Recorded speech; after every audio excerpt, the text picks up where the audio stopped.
বিচার প্রক্রিয়া নিয়ে কথা বলছিলেন আপনারা দুজনেই। আমরা রায় দেখলাম, এটি একটি অগ্রগতি। এটি আইনি প্রক্রিয়া বা এটি বাস্তবায়ন প্রক্রিয়া আসলে আমাদেরকে যদি একটু বলতেন যে এটি আসলে কিভাবে বাস্তবায়ন। তার আগে আমি একটা জিনিস যুক্ত করতে চাই, সেটা হচ্ছে আপনি দেখেছেন আন্তর্জাতিক গণমাধ্যমেও শেখ হাসিনা নিজের দায়ের স্বীকার না করলেও ঘটনাগুলি যে ঘটেছে সেটা একটা স্বীকার করেছেন। তার মানে ঘটনা ঘটেছে এটা স্বীকার করাই ওনার জন্য যথেষ্ট। ওনার দায় আছে কি নাই সেটা আদালত তো নিরূপণ করেছেনই, সাক্ষীরা বক্তব্য দিয়েছেন। সুতরাং এই বিষয় নিয়ে সন্দেহ থাকার কোনো কারণ নাই। বরং উনি যদি মানবিক হতেন, উনি যদি গণতান্ত্রিক হতেন, উনি যদি বিচারের প্রতি শ্রদ্ধাশীল হতেন, তাহলে নিজে এসে আদালতের সামনে নিজেকে উপস্থাপিত করতেন এবং সেটা আরো আমাদের সবার জন্য ভালো হতো। এবং তিনিও বুঝতে পারতেন যে হ্যাঁ, তার বিরুদ্ধে যে অভিযোগগুলি এসছে তার কোথাও ঘাটতি আছে কিনা। কিন্তু তিনি সেই সুযোগটি গ্রহণ করেননি। ভবিষ্যতে করবেন এটাও মনে হচ্ছে না। এখন প্রশ্ন হচ্ছে, আপনি যে জিনিসটা বললেন যে এর পরবর্তী ধাপগুলো কি হবে, খুব স্বাভাবিকভাবে এটা মানে উচ্চ আদালতে যাবে এবং সেখান থেকে কয়েকটা ধাপ অতিক্রম করে এটা কার্যকরিতার বিষয়টা আছে। এখন ধরেন দুজনের ফাঁসির অর্ডার হয়েছে, একজনের 5 বছর। 5 বছর কেন দিয়েছে সেটা একটু আগে আলোকপাত করি। যে উনি কিন্তু সম অপরাধে অপরাধী, কিন্তু ওনার ক্ষেত্রে 5 বছর দেওয়া হয়েছে মৃত্যুদণ্ড না দিয়ে। যদিও আমি আবারও বলি মৃত্যুদণ্ডের পক্ষে আমি না। ক্যাপিটাল পানিশমেন্ট মানবাধিকার যারা নিয়ে কাজ করেন তারা কখনোই এটি সাপোর্ট করেন না। ওনাকে এই যে 5 বছর কমিয়ে দেওয়া, মানে মৃত্যুদণ্ড থেকে 5 বছরে নিয়ে আসা, এটার পিছনে আদালত কিন্তু একটা অবজারভেশন দিয়েছে যে উনি আদালতকে নানানভাবে সহযোগিতা করেছেন।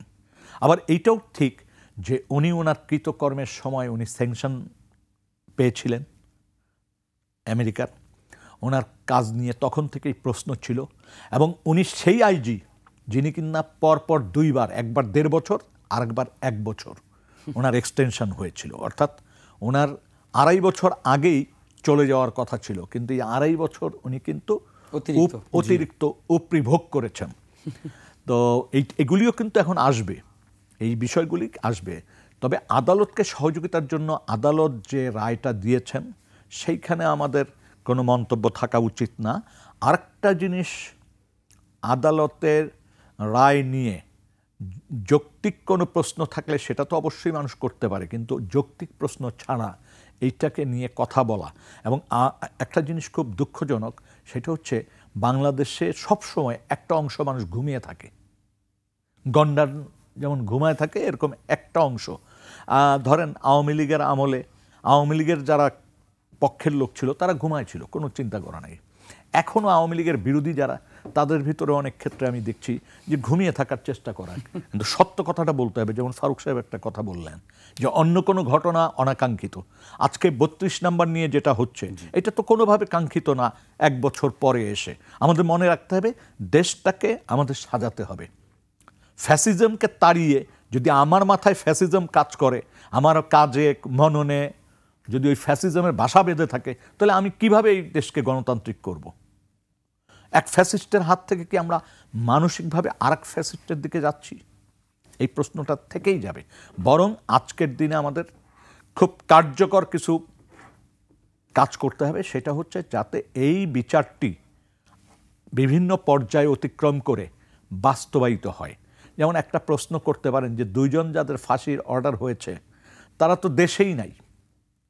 এবং আমরা জানি যে ফাঁসির ব্যাপারে পৃথিবীর কিছু দেশ অনমনীয়, ফাঁসির জায়গায় দেখতে চায় না।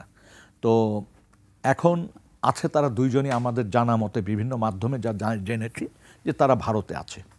এখন আমাদের সরকারের একটা দায় পড়ে যাবে, কারণ জনগণ তো একটা আকাঙ্ক্ষা করে বসে আছে যে হ্যাঁ বিচারটা হয়েছে, এখন বাস্তবায়নটা হোক।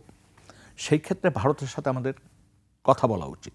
ভারতের সাথে তো আমাদের বহু আগের থেকেই বন্দি বিনিময়ের একটা ব্যবস্থা আছে, আমাদের কথা বলা উচিত। এবং যেহেতু আদালত তাকে শাস্তি দিয়েছে সেটা প্রয়োগ করার জন্য আমাদের নানাভাবে চেষ্টা, শুধু ভারতের সাথে না, আন্তর্জাতিক মহলে কথা বলা দরকার, যাতে তিনি এসে ঠিক আছে এরপরেও যে সুযোগগুলি থাকে সেই সুযোগগুলি গ্রহণ করুক, কিন্তু তার মধ্য দিয়ে ওনার যেটা প্রাপ্য, যদি উনি আইনের চোখে সেই অপরাধী উচ্চ আদালত ও সর্বস্তরে যদি প্রমাণিত হয়ে যায় তাহলে সেটা ভোগ করতে হবে তার, আর না হলে তিনি লঘুদণ্ডে অথবা ছাড়া পেয়ে যাবেন, এইটাই তো। কিন্তু রায় বাস্তবায়ন করা বা কার্যকর করার ক্ষেত্রে কোনো প্রতিবন্ধকতা কোনো কিছু দেখছেন কি? দেখেন, আমি এখন পর্যন্ত বর্তমান যে অবস্থাটা দেশে বিরাজ করছে, অর্থাৎ গণ অভ্যুত্থান পরবর্তী জন আকাঙ্ক্ষার জায়গায় যে দেশে একটা অবস্থা, এই অবস্থায় আমি মনে করি যে এই রায় কার্যকরীর জন্য সহায়ক। কিন্তু আগামী দিন কি হবে আমি বলতে পারবো না। আরেকটা জিনিস হচ্ছে, যেইভাবে সন্ত্রস্ত করার চেষ্টা হচ্ছে একটা মহল থেকে বোম মেরে আগুন দিয়ে, এটি আসলে গণতন্ত্রের চলার পথে কিন্তু বাধা। আর সবসময় তাদের মনে রাখা উচিত যে তারা এমন কোনো কাজ করা উচিত না, তাদের নিজেরও তো রিয়েলাইজ করা উচিত যে তারা কি করেছিলেন। তাদের চেয়ে ভালো তো কেউ জানে না, তারা প্রত্যেকেই জানেন। লক্ষ লক্ষ টাকা, কোটি কোটি টাকা পাচার করে নিয়েছেন। সেই জায়গায় কর্মীদের বাদ দিয়ে বিদেশে অবস্থান করছেন অধিকাংশ নেতা নেত্রী। তারা দেশ ত্যাগ করে ফেললেন এবং তাদের দেশে আসার কোনো আকাঙ্ক্ষা, ইচ্ছা বা এমন কোনো বক্তব্য তারা দিচ্ছেন না যে বক্তব্যে মানুষ কনসিডার করতে পারে যে না, যা হয়ে গেছে এনাফ, ঠিক আছে, আমরা একটা জায়গায় আসি। তারা এখনো সেই আগের আচরণই করতেছেন। তারা মনে করতেছেন যে তার বাপের দেশ, আমরা সব চাকর বাকর। এইটা মনে করার সুযোগ নাই। উনি কিছু চাকর বাকর বানিয়েছিলেন গত আমলে, সরকারের বিভিন্ন জায়গায় মন্ত্রিত্ব দিয়ে, এমপিত্ব দিয়ে, কিন্তু সব জনগণ কিন্তু তার চাকর নাই, এটা তার বোঝা উচিত। এখনো যদি রিয়েলাইজ তিনি না করেন তাহলে দুর্ভাগ্য হচ্ছে এই দেশের মাটিও তিনি পাবেন না। জি।